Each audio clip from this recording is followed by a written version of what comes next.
안녕하십니까? 인생의 복잡한 문제들을 말씀으로 단칼에 해결해주는 김종근 목사의 쾌도 남마입니다.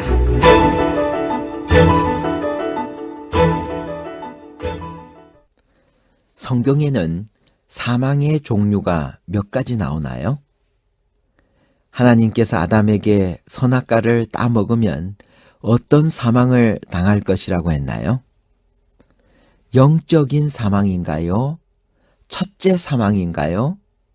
영원한 죽음인 둘째 사망을 말하는 것일까요? 내가 먹는 날에는 정령 죽으리라는 경고는 금단의 실과를 먹은 즉시 죽는 것을 의미하나요? 아니면 즉각적인 죽음이 아닌 반드시 죽으리라는 사형 선고를 의미하나요? 사형 선고와 집행유예에 관한 복잡한 문제를 하나님 말씀의 가르침으로 명쾌하게 해결해 드리겠습니다. 사형 선고란 무엇인가요?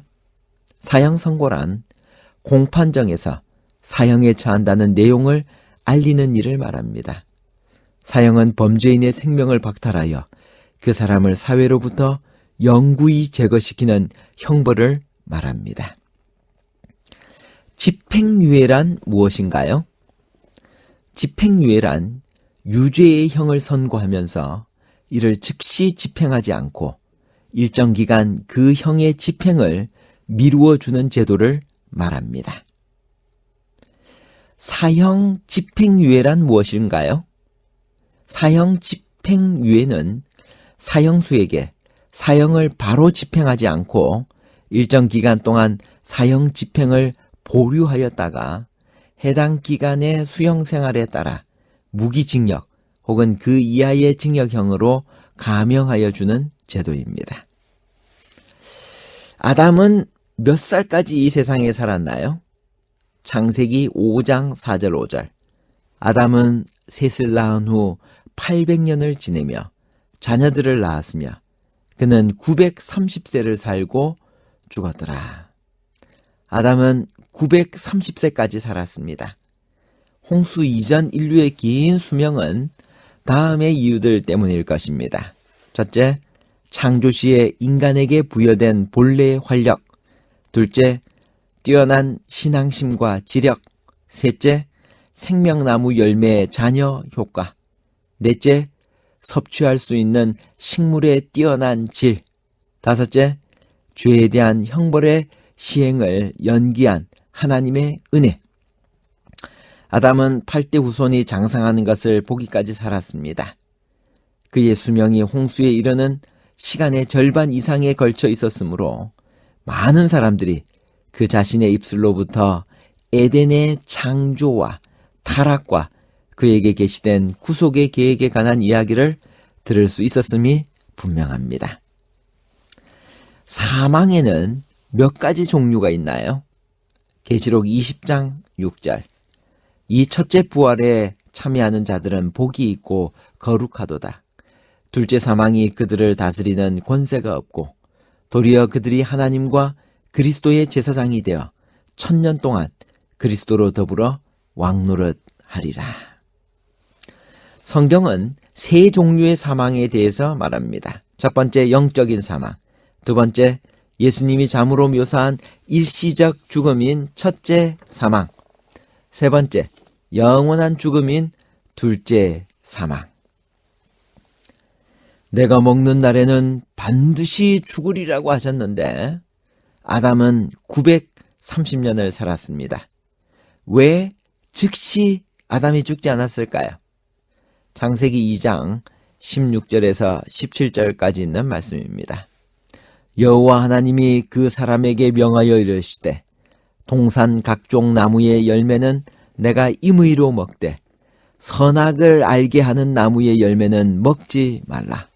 내가 먹는 날에는 반드시 죽으리라 하시니라. 하나님은 아담에게 그가 선악과를 먹는 날에는 반드시 죽으리라고 경고하셨습니다. 그러나 아담은 범죄한 그날 즉시로 죽지 않고 930세를 향수하고 죽었습니다. 한편 뱀은 하와에게 그가 선악과를 먹는 날에는 너희 눈이 밝아져 하나님과 같이 되어 선악을 알게 될 것이라고 했습니다. 그들이 선악과를 먹자 그들은 과연 뱀의 말대로 바로 그날 눈이 밝아졌고 선악을 아는 일에 하나님과 같이 되었습니다. 뱀이 사용한 날에는 이라는 이 표현은 하나님께서 창세기 2장 17절에 사용하신 것과 똑같은 표현으로 히브리어 부욤입니다.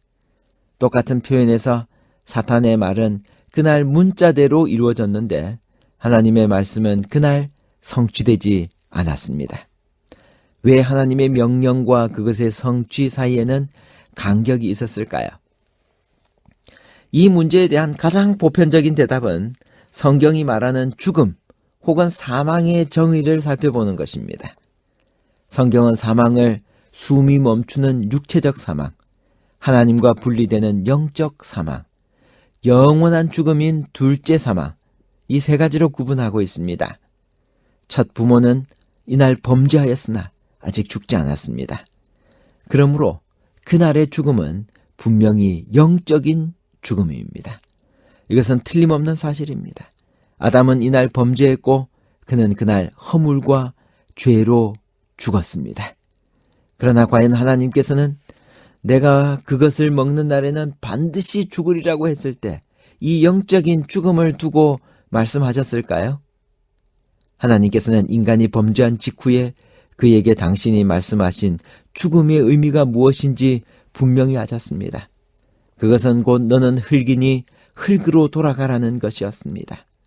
그러므로 하나님이 말씀하신 죽으리라는 의미는 영적인 죽음이라기보다 흙으로 돌아가는 육체적 죽음을 의미하는 것이었습니다.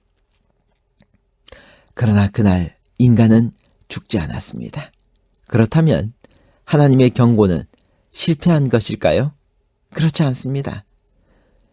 먹는 날에는 반드시 죽으리라는 구절이 무엇을 의미하는지 문법적으로 똑같은 형태로 나타나는 열왕기상 2장 37절을 살펴봅시다. 그때 솔로몬 왕은 반역자 시므이에게 예루살렘을 소위 위수지역으로 명령하면서 거기서 나와 기드론 시내를 건너는 날에는 반드시 죽임을 당하리라고 했습니다. 그로부터 3년이 지난 어느 날 시므이는 도망간 두 종을 찾기 위해 위수지역을 벗어났습니다. 그리고 사연이 밝혀져 죽임을 당했습니다. 그가 처형을 당한 것은 기드론을 걷는 바로 그날이 아니었습니다. 구약에는 내가 죽으리라는 언급이 12번 나옵니다. 이 모든 경우에 죽으리라는 구절은 즉각적인 죽음이 아니라 반드시 죽으리라는 사형 선고를 의미했습니다. 그러므로 이 말의 의미는 그날 틀림없이 죽을 운명에 처해진다는 뜻입니다. 하나님은 그날 그들에게 분명히 너는 흙이니 흙으로 돌아갈 것이니라고 죽음을 선언하셨습니다. 그러므로 그들이 먹는 날에 죽지 않았다고 해서 선고의 진실성을 의심할 이유는 없습니다. 형 집행 연기는 하나님의 간섭으로 인한 것이었으나 그 운명은 피할 수 없는 것이 되었습니다. 부조와 선지자 60페이지, 61페이지에는 다음과 같이 말씀합니다. 내가 먹는 날에는 정령 죽으리라는 경고는 저희가 금단의 실과를 먹은 바로 그날에 죽으리라는 것을 암시하지 않았다.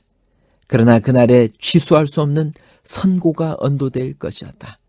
불사불멸은 순종을 조건으로 그들에게 약속되었으며 범죄한다면 그들은 영생을 잃어버릴 것이었다. 바로 그날 그들은 죽음의 운명에 처하게 될 것이었다. 하와에게는 금단의 나무 실과를 맛봄으로 하나님께 불순종하고 그의 남편 또한 범죄하도록 유혹한 것이 작은 일처럼 보였다. 그러나 그들의 죄는 비의 수문들을 세계로 열어놓았다. 유혹의 순간에 악으로 내딛는 한 걸음이 가져올 무서운 결과를 누가 알 수 있겠는가? 하나님의 율법은 사람에게 구속력이 없다고 가르치는 많은 사람들이 그 율법의 법도를 순종하는 것은 불가능하다고 주장한다. 그러나 이것이 사실이라면 아담은 왜 범죄의 형벌을 당하였는가? 우리의 최초의 부모의 죄는 이 세상에 죄책과 슬픔을 가져왔으며 하나님의 선하심과 자비하심이 없었더라면 인류는 속절없이 절망 가운데 빠졌을 것이다. 아무도 스스로 속이지 말라. 죄의 삭은 사망이요 인류의 시조가 범죄하여 사형의 선고를 받을 때와 똑같이 오늘날도 하나님의 율법을 범하고 벌을 받지 않을 수는 없다. 결론입니다. 첫 번째, 하나님이 말씀하신 죽으리라는 의미는 영적인 죽음이라기보다 흙으로 돌아가는 육체적 죽음을 의미하는 것이었습니다. 두 번째, 하나님이 말씀하신 죽으리라는 구절은 즉각적인 죽음이 아니라 반드시 죽으리라는 사형 선고를 의미하였습니다. 세 번째, 아담의 사형 집행 연기는 하나님의 관습으로 인한 것이었으나 그 운명은 피할 수 없는 것이 되었습니다. 사랑하는 여러분, 우리 모두는 죽음을 직면할 수밖에 없습니다. 바로 오늘 이 시간 예수 그리스도를 우리의 개인의 구세주로 영접하고 예수님을 바라보며 그분이 주신 생명으로 우리 모두가 들어가게 되기를 간절히 바랍니다. 그분을 바라보며 그분의 품성을 닮아가는 여러분과 제가 되기를 간절히 바랍니다. 감사합니다.